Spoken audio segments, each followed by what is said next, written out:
तो विचार चल रहा था मिथुनी कृत्या, कहते एक दूसरे को सत्य और अनृत को त्रिकाल अबाध्य है और त्रिकाल बाध्यों के एकीकरण करने से समस्त लोग सभी जीव यही दो सामान्य व्यवहार करते हैं कि वह अहम इदम मम इदम करके यह स्वाभाविक व्यवहार होता है।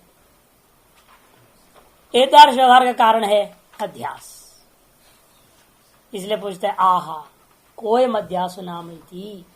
इसलिए पूर्व पक्ष कहता है ठीक है, ये जो अन्योन्यकरण इतरेतर भावापत्ति रूपा जो अध्यास है वह क्या है? ये अध्यास इसका लक्षण बताइए।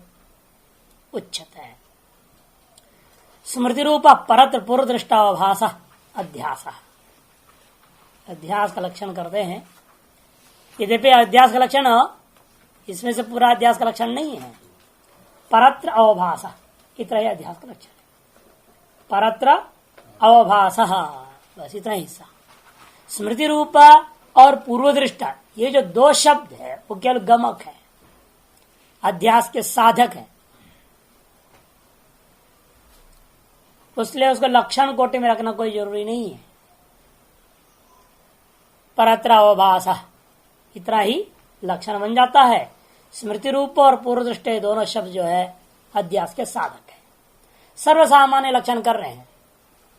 अन्य का अन्य में भाषित होने का नाम अध्यास है। रजत है भिन्न वस्तु, उसका अन्य अर्थात शुक्ति में भाषित होने का नाम आभास है। अनात्मभूत जगत है, इसका आत्मरूपा चैतन्य में भाषित होने का नाम आभास है, अध्यास है। इसलिए परत्र अवभास, परत्र का अर्थ यही होगा मैंने स्व से भिन्न दूसरे में, अन्य का अन्य में भाषित होने का नाम ही अध्यास हो गया। ये सर्वसामान्य लक्षण सभी के मत में हो जाता है। और तत्त मतों में एक विलक्षणता जो आती है उस पर विचार करेंगे, लेकिन आप सामान्य रूप से इतना समझें। लेकिन अन्य का अन्य में क्यों भाषित होता है और किस प्रकार होता है, उसके लिए विशेषण को दिया स्मृति रूप पूर्व दृष्ट। स्मृति रूप पूर्व दृष्ट अर्थात जो है स्मर्यमाण पदार्थ का सादृश होता है कि स्मृति का वस्तु कभी सामने हो नहीं सकता। जो स्मर्यमाण पदार्थ है, आपकी स्मृति का विषयभूता जो पदार्थ है, उसके सदृश सामने दिखाई देता है। और स्मृति कैसे हुई? किसकी स्मृति हो रही है? पूर्व दृष्टा, पूर्व में जिसका आपने अनुभव किया है, पूर्व में जिसका अनुभव किया है उसी की स्मृति होती है। और स्मृति के सदृश पदार्थ अन्य अन्य में भाषित होने का नाम ही अध्यास है। स्मृति विषय सदृश पूर्वानुभूत अन्य का अन्यत्र भाषित होने का नाम अध्यास है। अन्यत्र में भी जो परत्र में जो त्रल है उसका अर्थ होता है अधिष्ठान। वो अन्य जो होगा वो अधिष्ठान रूप होगा, अर्थात एक वस्तु अधिष्ठित होगा। वो अधिष्ठित वस्तु का विशेषण है स्मृति रूप पूर्व दृष्ट। जो अधिष्ठित है वो स्मृति का सदृश होता है, स्मृति के विषय के सदृश स्मर्यमाण पदार्थ के सदृश होता है और पूर्वानुभूत भी होता है। पूर्वानुभूति पूर्वक वासनाजन्य या संस्कारजन्य, भावना के संस्कार मानते हैं ना, उसके लिए नहीं है काज संस्कारजन्य समझो। वासनाजन्य जो स्मर्यमाण पदार्थ के सदृश जो अधिष्ठित पदार्थ है वह किसी अधिष्ठान में स्व से भिन्न अन्य अधिष्ठान में अवभाषित होने का नाम अध्यास है। अधिष्ठान भी किसको कहते हैं? अधिष्ठान तो ये भी है फर्श भी जिस पर आप बैठे हो, आप अधिष्ठित है उस अधिष्ठान में। लेकिन इस अधिष्ठान में भ्रांति थोड़ी हो रही है। आप बैठे हैं ये तो सत्य है, लेकिन शुक्ति में रजत देख रहे वो असत्य है। फिर दोनों अधिष्ठान में फर्क क्या है? इसलिए अधिष्ठान का लक्षण भी समझना पड़ता है अध्यास काल में। इसलिए परत्र में जो तरल प्रत्यय अधिष्ठान अधिष्ठान का लक्षण है ब्रह्मोपादान ज्ञान विषयत्वम अधिष्ठानत्वम। ब्रह्मोपादान ज्ञान विषयत्वम अधिष्ठानत्वम। ब्रह्म के उपादान कारणभूता अज्ञान का विषय जो अधिष्ठान है उसी में अज्ञान का विषय को ही हम अधिष्ठान कहेंगे। ब्रह्म का उपादान कारण कौन होता है? हमेशा अज्ञान। उस अज्ञान का विषय जो बन जाए वही अधिष्ठान हो जाता है। अगर सीधे सीधे अज्ञान विषय तम कह देते हैं, लेकिन उचित यही है अध्यास में ब्रह्मोपादान जो है अज्ञान है उसका विषय, ब्रह्मोपादान अज्ञान विषयत्म अधिष्ठानत्म। ब्रह्म का उपादान कारण कौन है? अज्ञान। उसका विषय क्या बनेगा? शुक्ति आदि। वो शुक्ति आदि इसलिए अधिष्ठान कहे जाएंगे। और ब्रह्मोपादान अज्ञान जन्यत्वम अधिष्ठितत्व। ब्रह्मोपादान अज्ञान जनत्वम एवं जो अधिष्ठितत्व, अर्थात वही रजत का में लक्षण चला जाएगा। शुक्ति हो गया, ब्रह्मोपादान अज्ञान का विषय मात्र है, वो अज्ञान से जन्य नहीं। ब्रह्मोपादान कारणीभूत अज्ञान का विषय होता है अधिष्ठान, और ब्रह्मोपादान कारणीभूत अज्ञान से जन्य होता है जो उसमें अधिष्ठित जो भ्रांति का विषय रजत आदि।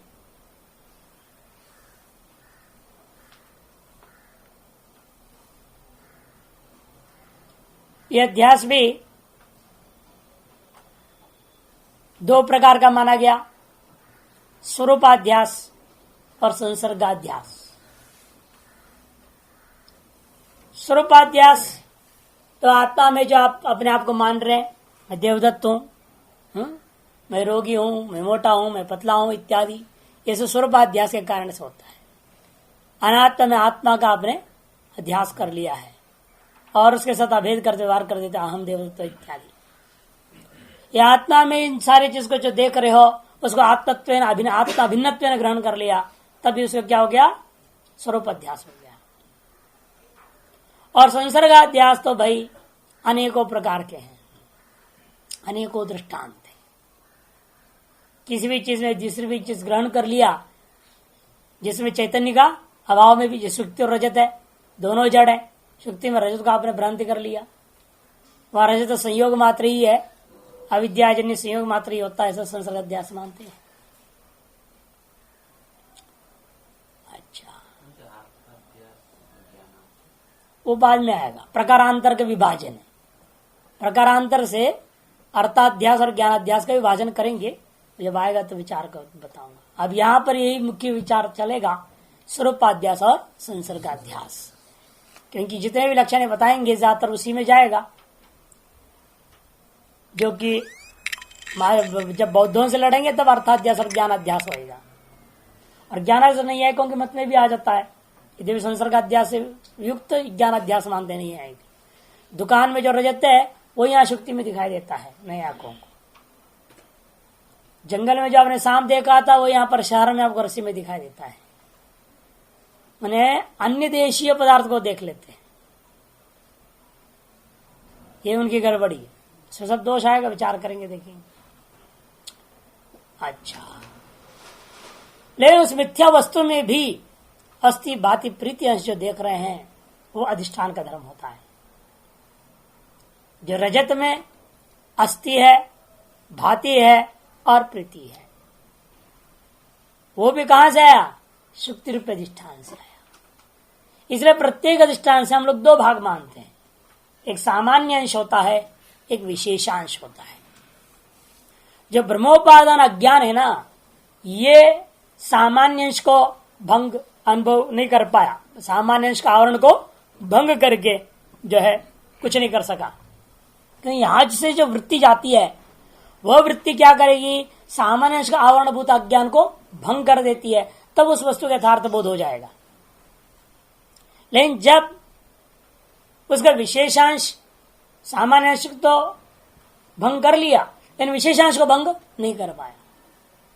जो सामान्य अंश विशेषांश दोनों यहां से जो गया वृत्तिवचन चैतन्य भंग कर लेता है, उभयांश का आवरणभूत अज्ञान को जब भंग करेगा तभी वास्तविक पूर्ण ज्ञान घटत्वावचन घटक ज्ञान हो जाता है, शुक्तित्वावचन शुक्ति ज्ञान हो जाएगा। लेकिन जब सामान्य अंश मात्र यहां का वृत्तिवचन चैतन्य भंग किया, हाँ, विशेषांश को भंग नहीं किया, तो नहीं पर विशेषांश क्या है? शुक्तित्वावचन शुक्ति, ये विशेषांश है। सामान्य अंश क्या है? उसका चैतन्य। जिस चैतन्य में शुक्ति परिकल्पित है वह शुक्तिवच्चिन्न चैतन्य सामान्य अंश है, उसका भी आवरण है अज्ञान। उस अज्ञान को आपने भंग किया, अतएव चैतन्यांश तो प्रकट हो रहा है। वही चेतन जो शुक्तिवचिन चैतन्य ही विशेषांश का आवरणीभूत जो अज्ञान का अधिष्ठान हो गया हो, उस अधिष्ठान में विशेषांश का जो अज्ञान है आवरणभूता, उसने क्या किया, अपना रजोगुण और तमोगुण को लेकर वह रजत पैदा कर दिया। और उसी अज्ञान का तीनों अंश है ना अज्ञान में, अविद्या में, तो विशेषांश का आवरणभूता जो अज्ञान है, जो आवरण शक्ति जिसको कहते हैं विद्या शक्ति है, उसके अंदर तमोंश है, रजोंश है और सत्वांश है। तमोंश क्या कर देगा, उसमें रजत को पैदा कर देगा। रजोंश क्या कर देगा, उसको विशिष्टता को प्रदान कर देगा और सत्वांश उसको प्रकाशित कर देता है। इस तरह से शुक्ति अवच्छिन्न चैतन्य का जो सामान्य अंश का आवरण भंग हो गया, अतएव उस वही अधिष्ठान बन गया। किसका अधिष्ठान बना, विशेषांश का आवरण बता जो अज्ञान का। वह अज्ञान अपना उस अधिष्ठान के अंदर रजत को पैदा किया है। अरे वह रजत का अंदर भी उस अधिष्ठान चैतन्य का सच्चित और आनंद रूप आ जाता है। इस अस्थि भाति प्रीति शुक्ति चैतन्य रूपा सामान्य अंश का धर्म है। और रजत तथा रजत धर्म उभय और संबंध, वो सारी चीजें जो है ना तमगुण और रजोगुण अंशों के द्वारा परिकल्पना किया गया, जिसको सत्वांश प्रकाशित करता है। अतएव उस रजत को हम लोग अनिर्वचनीय रजत कहते हैं कि तत्काल अविद्या के द्वारा पैदा हुआ। जो हमारे अंदर ब्रह्म ज्ञान हुआ है, इस ब्रह्म ज्ञान को उपादान कारणभूत जो अज्ञान है, उसने वही उसी समय पैदा किया हुआ है। कई दुकान से हमने लाके देखा नहीं, या क्षण विज्ञान स्वरूप में नहीं दिखा रहा है। मैंने जितने भी अन्य सिद्धांत सब भंग हो जाता है और यह वास्तविक सिद्धि बन जाती है। और उसमें सहायक कौन हुआ, अज्ञान ने उस शुक्तिवचिन चैतन्य में रजत को ही क्यों पैदा किया, घट को क्यों नहीं पैदा किया। तब कहेंगे जो वृत्तिवचिन चैतन्य यहां से गया था पूर्णपण भंग करके ज्ञान करने के लिए, वो जाते वक्त कुछ वासना को लेकर गया कि चक्षु ने जो एक चीज को देखा, जब देखता है किसी भी वस्तु को, आपकी वासनाएं वृत्ति के साथ जाती है। इसलिए कहना ना, आदमी वही चीज को देखना चाहता है जिसको वह देखना चाह रहा है। People see what they want to see, सिद्धांत ही है। मनुष्य उसी चीज को देखेगा। हमने कई बार दृष्टांत दिया इस बात के लिए। मान लीजिए कोई चौराहा है स्क्वायर रोड का, वहां एक्सीडेंट हो गया और कई लोग रहते हैं वहां पर चौराहे पे। कोई माता है वो देख रही है एक्सीडेंट को, कोई इंजीनियर है वो भी देख रहा है, कोई मोटर मैकेनिक है वो भी देख रहा है, कोई डॉक्टर है वो भी देख रहा है, एक नौजवान स्वयं सेवी है वो भी देख रहा है। लेकिन सबका दृष्टिकोण अलग अलग होता है। स्वयं सेवी तो तुरंत समझता है इसको ले जाओ अस्पताल, उठा करके फटाफट उठो, वो तुरंत लग ही जाएगा वहां पे। और डॉक्टर देखे केस लेने में खतरा है कि नहीं है, वो देखता है। पुलिस वुलिस आने तो फोटो खींचने तो बाद में उठाएंगे, हम कुछ इलाज करेंगे इसका। और माता है वो सोचते अरे देखो बच्चे को कितना चोट लग गया, बड़ा रो रहा है, उसको तो दया भाव से देखती है। ऑटो मैकेनिक को तो ना चोट से मतलब, ना घायल से लेन देन, ना कोई चीज से मतलब, ना वो देखता है भाई कौन सी गाड़ी हमारे हाथ लग जाए तो ज्यादा पैसा कमा लूंगा मैं, इसमें कितनी जख्म हो रखा है, कौन सी गाड़ी खराब ज्यादा हो रखा है, किसमें ज्यादा टूट फुट हो रखा है। यदि कोई वकील है वो यही सोचेगा भाई किसको केस में लूं, इन दोनों में से मैं जीत जाऊंगा, कौन मजबूत है कानूनी दृष्टिकोण से, कौन गलत रास्ते से आ रहा था, वो देखता है।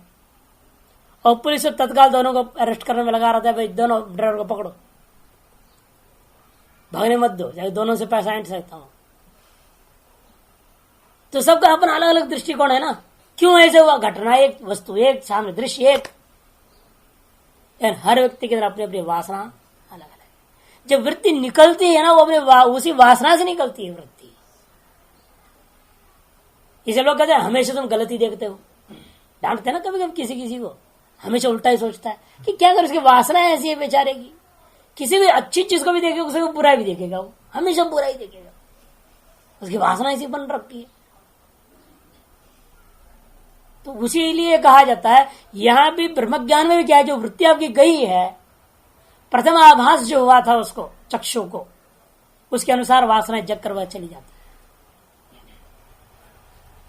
है। इसे प्रथम दृष्टिया एक अलग चीज है, बाद निर्णायक दृष्टि अलग होती है। जिसमें FIR report, first investigation report होता है, प्रथम दृष्टि से कथन हो गया, उसके बाद जांच चलेगी लंबी चौड़ी, भयंकर जांच और बाद अंतिम रिपोर्ट दी जाती है। उसी प्रकार ये चक्षुवादी भी हमारी इंद्रियां प्रथम दृष्टि चीज को ग्रहण कर लेते हैं, कुछ चक चक चमक रहा है बस, उसके बाद अपने वासना तो क्या है और जानना चाहेगा, तब अपने वासना को लेकर जाकर के वहां पर देखकर रजत दिखेगा। कि चाक चिक्क नाम का जो चीज उसने चमक को प्रथम दृष्टि जो ग्रहण किया है, उसकी तुलना उसकी वासना क्या करती है, रजत के साथ करती है, घट के साथ नहीं। अतः उसके रजत की वासना जग करके वृत्ति चिंतन रजत की वासना को लेकर के बाहर आया है वृत्ति, और वह वृत्ति जब निर्णय करता है उस वस्तु को इदम रजतम करके निर्णय कर लेता है। अतः चाक चिक्क दोष युक्त वासना से विशिष्ट, रजत वासना से विशिष्ट जो वृत्ति है वो वहां पर क्या करेगी, जब गई तो सामान्य को भंग हुआ, विशेष भंग न होने के कारण से वो उस स्थल पर रजत को पैदा कर लेती है। यह अनिर्वचनीय विद्या के अविद्या के उत्पन्न अनिर्वचनीय रजत की उत्पत्ति की प्रक्रिया है। इसको मन में रखिए स्वरूपाध्यास और संसर्ग अध्यास के लिए, तभी आगे समझ में आता है। तो अध्यास में इसलिए एक सामान्यांश एक विशेषांश। सामान्यांश हमेशा ही भंग होता है, सामान्यांश का आवरणभूता जो विद्या ज्ञान है उसको हमेशा ही आपकी वृत्ति भंग कर लेती है, लेकिन वह वृत्ति कभी विशेषांश को भंग करती है, कभी नहीं करती है। विशेषांश को भंग करती है तो आप कहेंगे प्रत्यक्ष की यथार्थ ज्ञान हो गया, अरे विशेषांश को भंग नहीं हुआ आप कहेंगे अब जो वह भ्रांति हो जाएगी, भ्रम ज्ञान उत्पन्न हो जाता है। इस प्रकार से इस वस्तु में, मिथ्या वस्तु में, इसलिए अस्थि भाति और प्रीति ये दोनों अधिष्ठान का जो सामान्य का जो के द्वारा जो प्राप्त अधिष्ठान जो है अधिष्ठित के लिए जो है दिया गया चैतन्य का अपना धर्म है, अस्थि भाति प्रीति। अतएव मिथ्या वस्तु को देखने के बावजूद भी हम लोगों के अंदर एक प्रवृत्ति की इच्छा सभी के अंदर जग जाती है। और अध्यास, भ्रम, मिथ्या ये सब पर्यायवाची समझ के रखो ध्यान में। कई जगह अध्यास शब्द आया जाएगा, कहीं भ्रम आएगा, जब भ्रमाधिष्ठान का दिया, अधिष्ठान का लक्षण करता है तो ब्रह्मोपादन ज्ञान विषयत्म कह दिए। तो भ्रम कहो, अध्यास कहो, मिथ्या ज्ञान कहो, विपर्य ज्ञान कहो, सब पर्यायवाची। और एतादृश मिथ्याभूत वस्तु इसलिए सदसद से विलक्षण होता है। कल भी लक्षण बताया था मैंने, सदसद विलक्षणत्म मिथ्यात्म। यहाँ तात्पर्य केवल सद से विलक्षण असत से विलक्षण में, सदसद उभय से भी विलक्षण ग्रहण कर लेना उसी के अंतर्गत।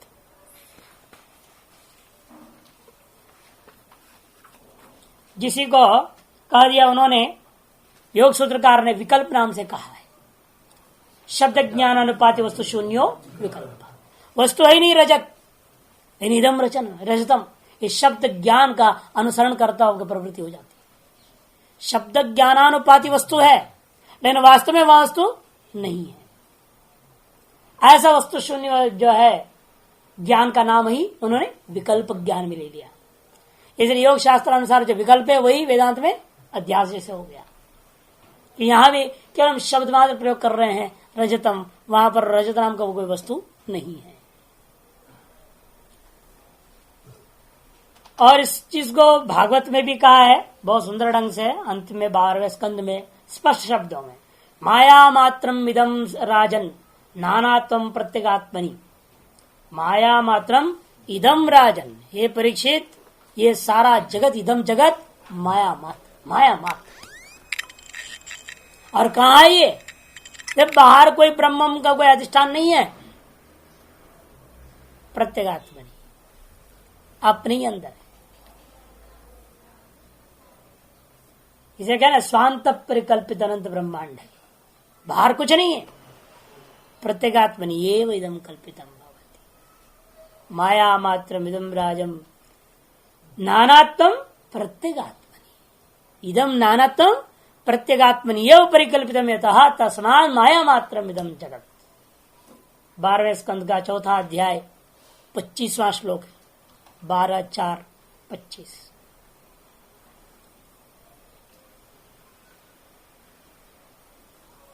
और आप तो भाई ब्रह्मसूत्र आरंभ कर रहे हैं और शुरू कर दिया अध्यास का लक्षण।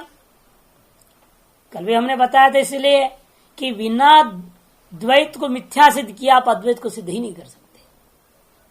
और द्वैत को मिथ्या से पहले मिथ्या का लक्षण जानना जरूरी है, अध्यास का लक्षण जानना जरूरी है।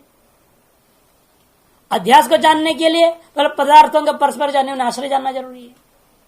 इसलिए पहले पदार्थों के परस्पर इतरेत्र आपत्ति है, इतरेत्र भाव आपत्ति है, ये सिद्ध किया। पूर्व पक्ष ने इतरेत्र भाव आपत्ति नहीं हो सकती कहा था और सिद्धांत ने दिखा दिया सर्वलोक व्यवहार में जो है इतरेत्र भावापत्ति है, तादात्म्य अध्यास है। तो तैत अध्यास के कारण क्या फिर ईश्वर हुआ, लक्षण इसलिए विचार आरंभ होगा, क्योंकि इसके बिना आप द्वैत को मिथ्या सिद्ध नहीं कर सकते और द्वैत को मिथ्या सिद्ध के बिना अद्वैत सिद्धि होगी नहीं, ब्रह्मज्ञ स्वरूप की सिद्धि नहीं हो सकती। इसलिए एक तरह से अनुमान हो गया विमतम जगत मिथ्या दृश्यत्वात् जड़त्वात् परिच्छिन्नत्वात् ब्रह्म उपादान कारण ज्ञान जन्यत्वात्, ब्रह्मोपादान कारण अज्ञान जन्यत्वात्। इन हेतुओं के द्वारा जो है आप जगत को मिथ्या सिद्ध करेंगे शुक्ति रूप्यवत, ये दृष्टांत बन जाता है। शुक्ति रूप्यवत ये दृष्टांत।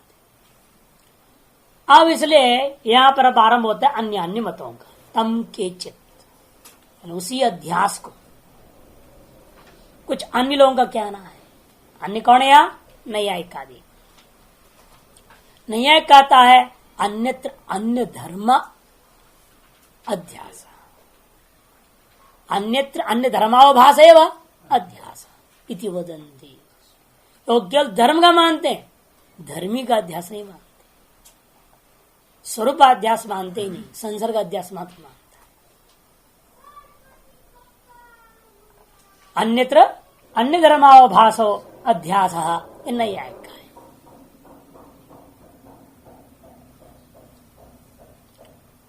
इन पांचों में अंतर क्या है समझना है थोड़ा। 5 प्रकार की ख्याति है ब्रह्मज्ञान। श्लोक शायद दिया है सबकी टीकाओं में, वहां आत्मख्यातिर असत्ख्यातिर ख्याति ख्यातिरन्यता तथा निर्वचन ख्यातिरेतत्तु ख्याति पंचकम विज्ञान शून्य मीमांसा तर्काद्वैत विदाम मतम। आत्मख्याति, असत्ख्याति, अख्याति, अन्यथा ख्याति और अनिर्वचनीय ख्याति, यही 5 प्रकार की ख्यातियां हैं। ब्रह्म ज्ञान की विविधता मानी गई, प्रकार मानी गई है।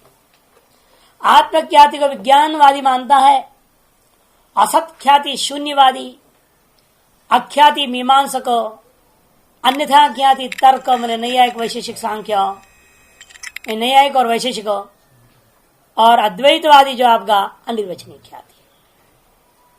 सांख्य मीमांसक और योग ये तीनों एक ही भी चीज मानते हैं।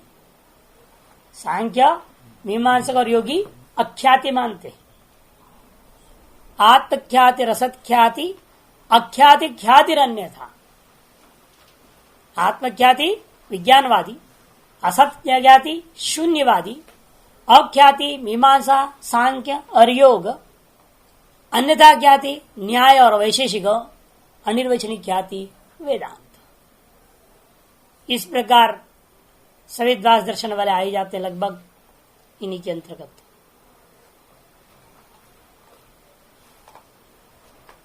बाह्यार्थ शून्य है ना, सर्वम शून्यम शून्यवादी है वो, इसलिए क्या कहेगा बाहर जब कुछ है ही नहीं, ना भीतर का बाहर है ना बाहर का भीतर है, कुछ भी नहीं है, ना जब भीतर है ना बाहर कुछ भी नहीं है, ना कहीं कुछ भी, शून्य सर्वम उनका।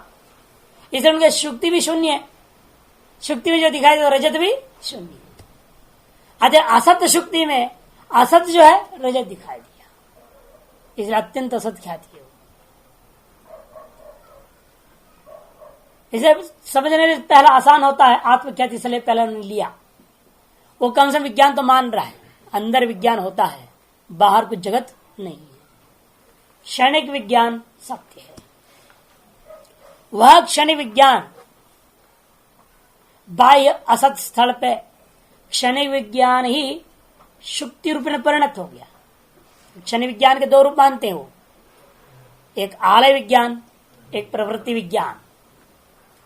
आलय विज्ञान जो होता है वो एक आधार के समान निरंतर एक रूपता है, उस पर जो विभिन्न विषयाकार जो परिणाम हो रहा है वो लहर के समान है, उसको प्रवृत्ति विज्ञान कहते हैं। तो आलय विज्ञान रूपा क्षणिक विज्ञान में ही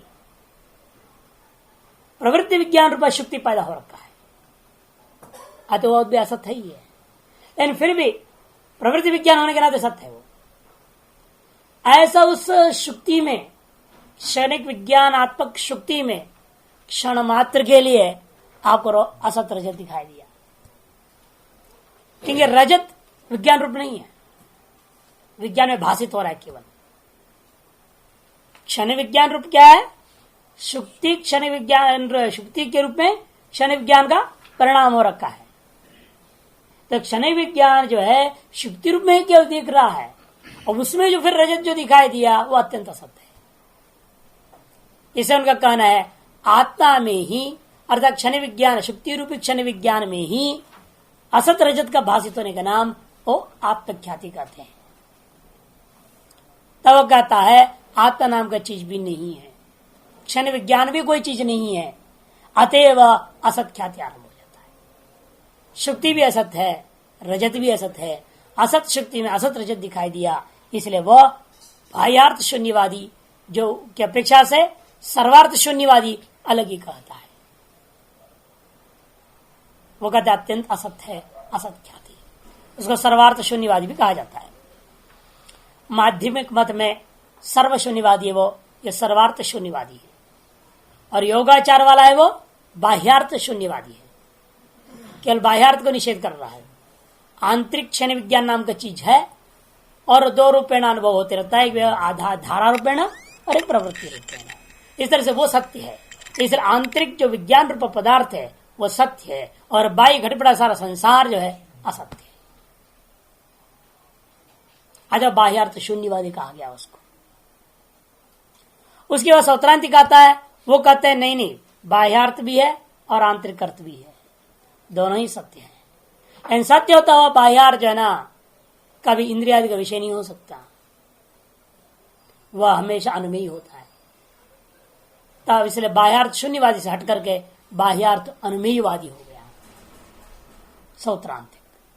और अंत वैभाषिक आता है, ठीक सर्वशून्यवाद के विरुद्ध में कहता है बाह्यार्थ भी प्रत्यक्ष है, अंतरार्थ भी प्रत्यक्ष है, इसे सर्वास्तित्ववादी आ गया।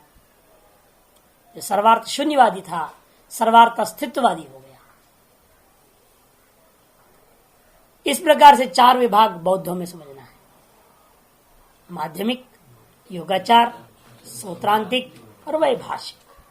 माध्यमिक सर्वार्थ शून्यवादी, योगाचारी बाह्यार्थ शून्यवादी, और सौत्रांतिक बाह्यार्थ अनुमेयवादी, और वैभाषिक जो है सर्वार्थ अस्तित्ववादी। लेकिन समस्या है सभी के मत में क्या है, जो है मान रहे हैं वो भी उसको क्षणिक विज्ञान रूप मानते हैं। सभी ने उसको लेकिन क्षणिक विज्ञान माना, चाहे अनुमेय बाह्य वो भी क्षणिक है, दोनों है, अंदर बाहर दोनों ही अस्तित्व माने वाले, वो भी दोनों को क्षणिक माना।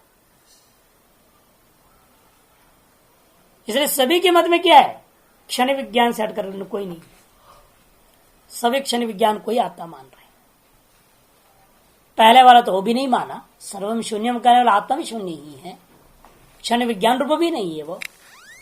और बाकी तीनों के तीनों क्षण विज्ञान स्वरूप आत्मा अंदर और बाहर में।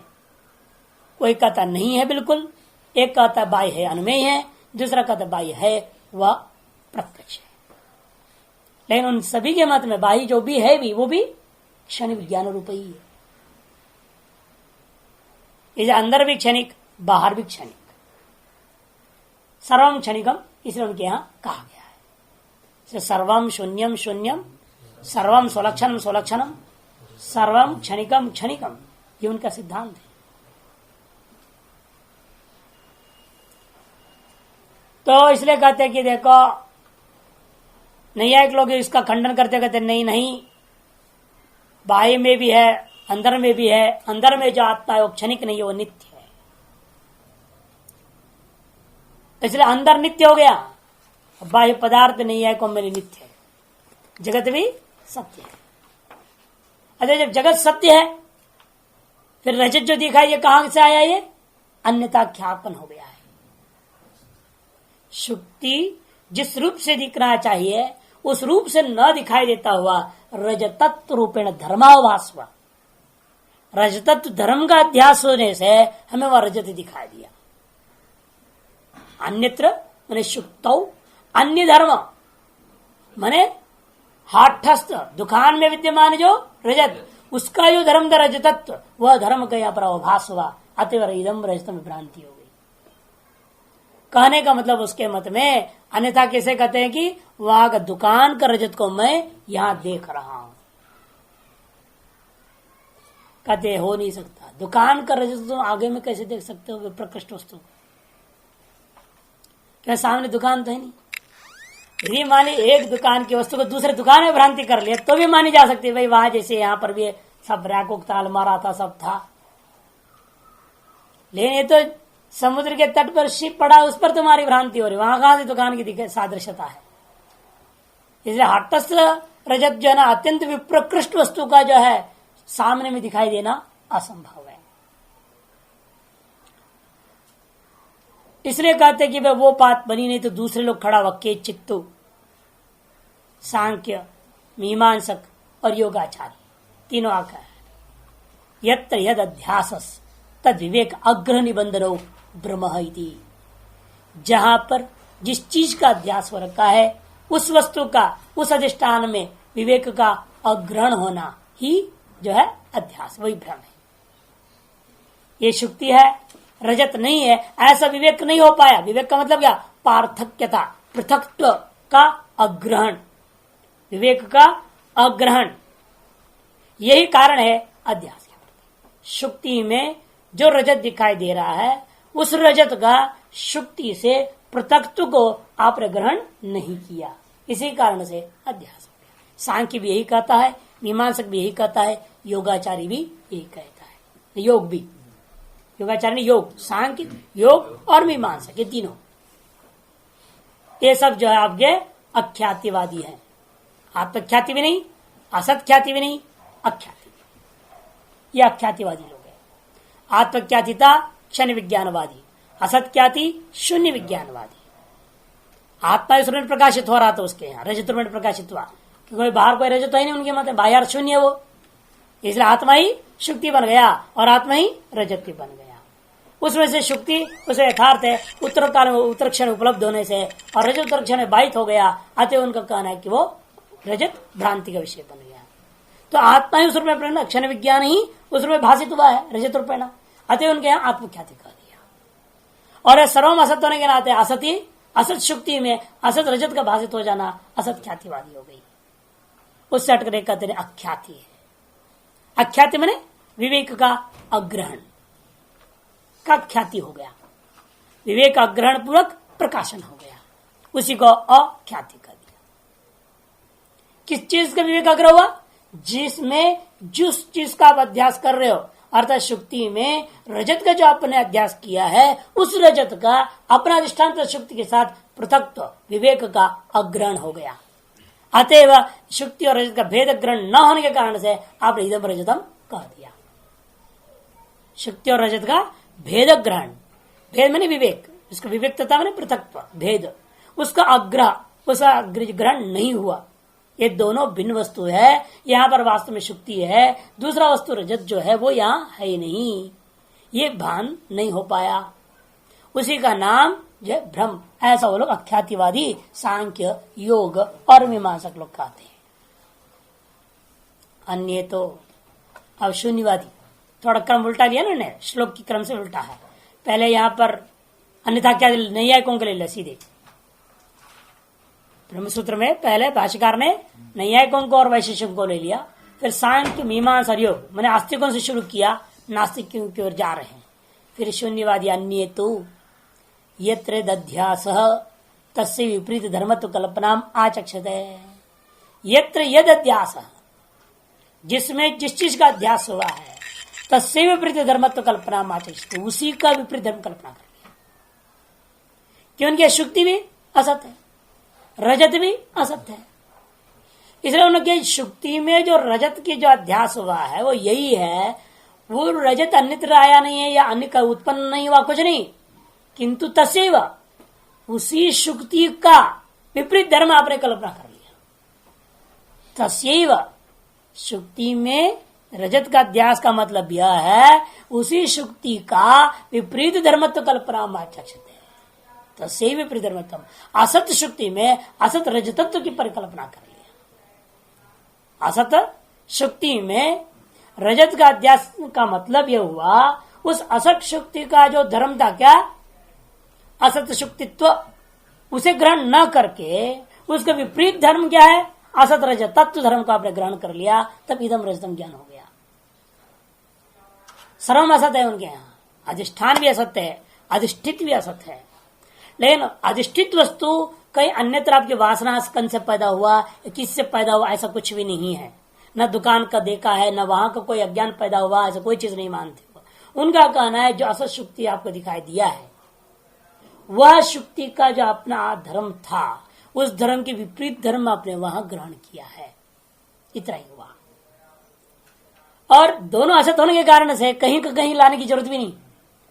यदि एक को सत्य मानेंगे तब कहना पड़ेगा ये धर्म कहां से आया, दूसरे की माननी पड़ जाएगी, दूसरे की मानने की जरूरत नहीं है। वंध्या पुत्र में आप राजकुमारत्व देख लिया तो इसमें कौन सी बड़ी बात है, और उसमें कहना पड़ेगा किसका राजकुमारत्व आपने देखा, कहने की जरूरत ही नहीं, क्यों पहले वंध्या पुत्र असत है, उसमें राजकुमारत्व की जो भ्रांति भी हो रही है वह भी असत है। इसे वो धर्म आपको क्यों भाषित हुआ, ऐसे कोई कारण नहीं बनता है। इधर एक पुत्रत्वादेव स्व सदृश चीज को ग्रहण कर सकता है, और गधे का भ्रांति नहीं हुआ वंध्या पुत्र में कि सादृश्यता किंचित भी नास्ती। इसलिए यहां पर क्या होता है कि पुत्र होने के नाते राजकुमारत्व आ गया, इसे शुक्ति होने के नाते चाकचिक्य आदि को देखता हुआ जो उसने उसमें रजतत्व को प्राप्ति कर लेगा। हमेशा चाहे कोई भी दर्शनकार है, चाहे असत शुक्ति में भी कुछ धर्म माना, उस धर्म का विपरीत धर्म आपने, विपरीत धर्म में भी अत्यंत विपरीत नहीं हो सकता, स्व सदृश विपरीत धर्म ही होगा। किंचित सादृश्यता की बिना भ्रांति तो हो ही नहीं सकती है। इसलिए वहां हम लोग मुख्य लक्षण का स्मृति रूपा स्मर्यमाण वस्तु का सदृश होना जरूरी है। सामान्य लक्षण में उस बात को इसे रखा गया, क्योंकि प्रत्येक दर्शनकार का आप लक्षण विचार करके देखेंगे सभी इस चीज को मानेंगे, सादृश्यता हुए बिना भ्रांति नहीं हो सकती है। लेकिन ये भी विपरीत धर्म मात्र की कल्पना करने वाला है, वस्तु की कल्पना नहीं है। इसे दो व्यक्ति हो गए आपके धर्म का अध्यास करने वाले, एक अन्य का धर्म का अध्यास कर रहा है, एक स्व के धर्म में विपरीत धर्म का अध्यास कर रहा है। नैयायिक और शून्यवादी में अंतर है। नैयायिक ने क्या किया, अन्यत्र विद्यमान वस्तु का धर्म को यहां अध्यास कर दिया, और एक कहता है अन्यत्र तो कुछ भी नहीं है, जो दिखा था उसी का धर्म के विपरीत धर्म आपने अध्यास कर लिया है। और बीच में वो थे जो कि धर्माध्यास नहीं मान रहे, विवेक का आग्रह को कारण मानते। ये दो भिन्न वस्तु थे, दो भिन्न वस्तुओं को भिन्नत्व ग्रहण नहीं करने का कारण है ही उनका अभेद पूर्व ग्रहण हो गया। ये हो गया आपका शून्यवादी।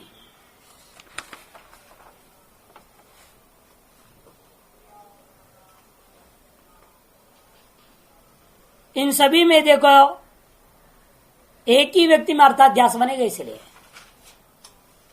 सांख्य मीमांसा वाले वो अर्थ का अध्यास कर रहे हैं। क्या अर्थ का अध्यास का मतलब पदार्थ का अध्यास हुआ ना, अरे धर्म को भी पदार्थ मानोगे उनके भी मतलब पदार्थ अध्यास ही रहा, ज्ञानाध्यास कहीं भी नहीं बनता। लेकिन कुछ लोग कहना नहीं, नैयायिक और वैसे जो क्षण विज्ञानवादी ज्ञानाध्यास कर रहे हैं कि अन्यत्र विद्यमान रजत के ज्ञान का अध्यास हुआ यहां पर। इसी प्रकार क्षण विज्ञानवादी जो योगाचार है वो भी क्या करेगा, बाह्य अर्थ तो उसके पास है ही नहीं, अंदर क्षण विज्ञान है, क्षण विज्ञान शुक्ति रूप में जो दिखाई दे रहा है प्रवृत्ति विज्ञान बन करके, उस शुक्ति विज्ञान में रजत विज्ञान का ही अध्यास हुआ है, रजतात्मक क्षणिक विज्ञान का अध्यास हो गया। इसे ज्ञानाध्यासवादी नहीं है। और जो आपका योगाचार जो बौद्ध क्षण विज्ञानवादी बौद्ध आ जाएंगे और अन्य सब अर्थाध्यास में। शून्यवाद में तो अधिष्ठान भी अध्यस्त ही है और अधिष्ठित भी अध्यस्त ही है, क्योंकि दोनों ही असत है। असत शुक्ति में असत रजत रूपी अर्थाध्यास किया उसने। और मीमांसकों में ही जो शुक्ति सत्य है और रजत भी सत्य है, उनके यहां तो कोई चीज असत्य होता ही नहीं। समस्या मीमांसकों में, सांख्य और योग में कोई चीज असत्य नहीं है, केवल ज्ञान में सत्य असत्यता व्यवहार हो गया, क्योंकि आपने दो सत्य पदार्थों का भिन्नत्व में जो ग्रहण होना चाहिए वो ग्रहण नहीं किया। विवेक का आग्रह हो गया, भिन्नत्व का अग्रहण होना, इतना ही को कारण मानते हैं, इसलिए भी अर्थाध्यास कोटि में आ जाते हैं। अतः सभी को स्वरूपाध्यास या संसर्गाध्यास विभाजन करके ग्रह समझ लीजिए। यह अर्थाध्यास और ज्ञानाध्यास रूपे प्रकारांतर से विभाजन करके भी अध्यास को समझा जा सकता है। सर्वथापि लेन चाहे कोई किसी भी प्रकार का लक्षण बनावे, अन्य से अन्य धर्मावभासताम न विचरती, अन्य के अंदर अन्य के धर्मावभासता सभी ने स्वीकार कर लिया है, इसका व्यभिचार कहीं नहीं दिखता है। तथा च लोके पे अनुभव, लोक में भी ऐसा ही अनुभव है। शुक्ति का ही रजतवद अवभासत है, एक चंद्र सद्वितीयवद अवभासत इति। लोक में भी ऐसा ही दिखता है, शुक्ति का रजत के समान भाषित हो जाती है, और एक में अद्वितीय जो चंद्र है उसको सद्वितीयत्व न एक दूसरा वाला चंद्र भी है ऐसा भाषित होने लगता है। इसलिए अन्य का अंदर अन्य धर्मावभास ही हुआ। एक चंद्र चंद्रमगत एकत्व में चंद्र में द्वित्व का अवभास हो गया, विशुद्ध धर्मावभास है। यहां शक्ति का में रजत जो है अर्थाध्यास भी हो सकती है ना, धर्मी का अध्यास है वहां। शुक्तिका में रजत व धर्मी का ही अध्यास हो सकता है, इसलिए जान के दूसरा स्थान दिया केवल धर्माध्यास का। एक चंद्र तो वही है, चंद्र तो दो हो नहीं गए ना, वास्तविक दो चंद्रमा तो है नहीं। एक चंद्रमा में एकत्व था, उसको ग्रहण न करके आपने द्वित्व ग्रहण कर लिया, धर्माध्यास हो गया। धर्मी में धर्म मात्र का अध्यास हो गया। एकत्व का संबंध चंद्रमा में था, उस संबंध को तोड़ करके द्वित्व का संबंध आपने ग्रहण कर लिया, इसलिए संसर्ग अध्यास है, स्वरूपाध्यास नहीं है। शुक्ति में रजत स्वरूपाध्यास है और चंद्रमा में द्वित्व संसर्गाध्यास।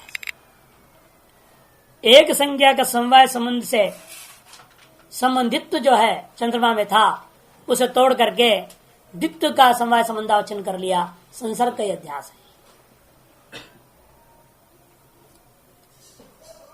इस प्रकार से भी आप इस चीज को समझ सकते हैं। तब नैयायिक कहता है, महाराज आपका कहना तो ठीक है, लेकिन आपके बातों से हमारे अंदर तीन प्रश्न उठ रहे हैं। सबसे पहला प्रश्न है, प्रत्येगात्मा को अविषय प्रत्येगात्मनि अध्यासो कथम। यदि प्रत्येगात्मा अविषय है, फिर उसमें जो है ना अध्यास विषयत धर्माणाम कथम। कथम पुनः शुरू ना, कथम पुनः प्रत्येगात्मनि अविषय। यदि अविषय होता प्रत्येगात्मा में विषयत धर्मों का अध्यास कैसे हो सकता है, एक प्रश्न है। दूसरा, सर्वो ही पुरोहित विषय विषयांतर मध्य सती। सारी दुनिया में नहीं देख रहे, हमसे बाहर जो सामने में रहता है उसी में अध्यास करता है, तो भीतर में अध्यास हो गया। माया मात्र मिदम राजन नानात्म प्रत्येगात्मन, ये कैसा होगा? भीतर में रहने वस्तु में अध्यास कैसे बाहर होता है दुनिया में, ये तो देखने में होता है, और आप भीतर में कहते हो। ये दूसरा हमारा शंका है। तीसरी शंका है, सर्वो ही पुरोहित विषय एवं विषयांतर मध्य सती न तो आंतरे प्रत्येगात्मनि। ये दूसरा प्रश्न हो गया। तीसरा, युष्मत प्रत्यापेत प्रत्येगात्मनो अविषयत्वं ब्रवीषि।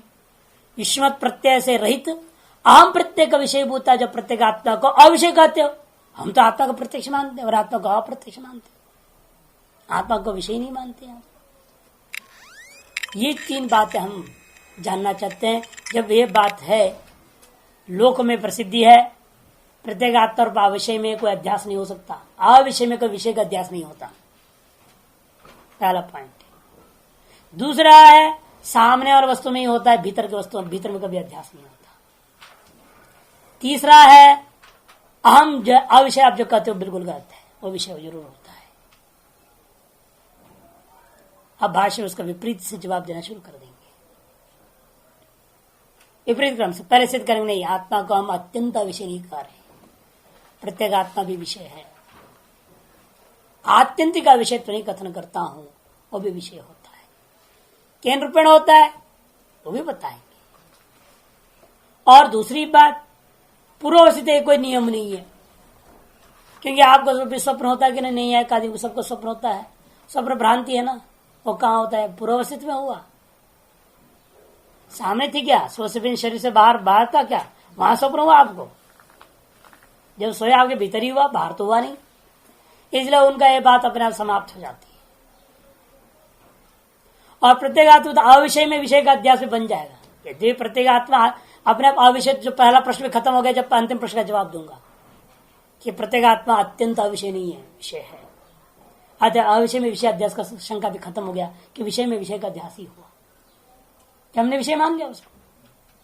अतः अविषय में विषय अध्यास नहीं होता है, कह नहीं सकता हो कि हम बात ही नहीं कर रहे, अविषय में विषय हो रहा है। विषय में विषय का अध्यास हम भी कथन कर रहे हैं। आत्मा तो साक्षात अपरोक्ष है, कैसे हम उसका विषय कहेंगे? हालांकि इंद्रियों का विषय हम जब कहते हैं आत्मा प्रत्यक्ष का विषय नहीं हो सकता, तात्पर्य वहां इंद्रिय प्रत्यक्ष का विषय नहीं हो सकता, किंतु आत्यंतिक प्रत्यक्षता है उसके अंदर। इंद्रिय सापेक्ष प्रत्यक्षता नहीं होने पर भी इंद्रिय निरपेक्ष प्रत्यक्षता है। जैसे नैयायिक लोग भी कई चीजों में गड़बड़ी को दूर करने क्या किया, अंत में लक्षण बदल दिया ना प्रत्यक्ष का। इंद्रियार सन्निकर्षण ज्ञान प्रत्यक्षम नहीं कहा, वो लक्षण हटा दिया, कहते ये लक्षण कई जगह गड़बड़ हो जाएंगे। ज्ञान अकारणकम ज्ञानम प्रत्यक्षम, ये लक्षण कर दिया, जिसमें अन्य कोई ज्ञान कारण न होवे। व्याप्ति ज्ञान, सादृश्य ज्ञान, शब्द ज्ञान, अर्थापत्ति ज्ञान, अन्य ज्ञान जो है ना कारण ना हो, ऐसी चीज का नाम प्रत्यक्ष कर दिया। अब यह प्रत्यक्ष जो है ब्रह्म अपना वेदांत में घट जाएगा। ये आत्मा जब प्रत्यक्ष हो रहा है, अन्य ज्ञान रूपी के अधीन तो नहीं हो रहा है ना, क्योंकि सब ज्ञान स्वरूप ही है, उसका ज्ञानाधीन अगर प्रत्यक्ष करने की जरूरत है नहीं, तो ज्ञान अकर्ण का ज्ञान रूपा तो प्रत्यक्षता आत्मा ज्ञान में भी आ गया। इसलिए तादृश विषयत्व मानने में हमें कोई आपत्ति नहीं। ये जवाब दे रहे हैं उच्चतः न तावत अयम एकांतेन विषय, आत्यंतिक अविषयता हम नहीं बोल रहे, नियमित अविषयत्व हम नहीं कथन करते। एकांत नियम है ना, अविषयत्व न अस्मत् प्रत्यय विषयत्वात्, क्योंकि अहम प्रत्यय का विषय बन रहा है। युष्मत् प्रत्यय से रहित अस्मत् प्रत्यय का विषय प्रत्येगात्मा है। यदि विषय है तो कौन सी इंद्रिय से प्रत्यक्षता? मन से? कहते नहीं नहीं, नहीं। वो इंद्रिय कर्ण से नहीं करण होता, अप्रोक्षत्वात् प्रत्येगात्मा प्रसिद्ध है। यद साक्षात अप्रोक्षात ब्रह्म, साक्षात अपरोक्ष है, इसलिए प्रत्येगात्मा प्रसिद्ध है। अब प्रसिद्ध में अध्यास नहीं हो रहा है। शून्य में अध्यास के समान अत्यंत असत्य या अत्यंत अप्रसिद्ध वस्तु में हम अध्यास की बात नहीं कर रहे हैं। अविषय में विषय का अध्यास हम नहीं कर रहे। और दूसरे प्रश्न का जवाब दे रहे हैं, तुम कहते हो सामने में रहने वाले में ही होना चाहिए, ये भी कोई जरूरी ना। चायम अस्ति नियम पूर्वावस्थित एवं अध्यास, ये भी कोई नियम नहीं है। पूर्वावस्थित वस्तु में ही विषय एवं विषय विषयांतरम अध्यसितव्यमिति, पूर्वावस्थित एवं विषय विषयांतरम अध्यसितमिति न नियम। क्यों? कहते आकाश क्या आपके सामने में है? आकाश कहाँ है? आकाश का प्रत्यक्ष होता है? नहीं, आग भी क्या नहीं होता, फिर उसे तलिमल में तो कैसे अध्यास हो गया? इसका मतलब क्या? जब अप्रत्यक्ष विषयभूत वस्तुओं में भी विषयांतर का अध्यास होता है, इसलिए पूर्वावस्थित प्रत्यक्ष विषय में ही होगा। यह रटन तुम्हारी कैसे हो गई भाई? पूर्वावस्थित प्रत्यक्ष विषय में ही होगा, ये बात खंडन हो जाता है, क्योंकि अप्रत्यक्ष भी आकाशे बाला तलमलता अध्यस्यन्ति, कि अप्रत्यक्ष भूत आकाश में भी बच्चे लोग जो है, बाला विवेकी लोग तलमलनत्व रूप आदि का अध्यास करते हैं।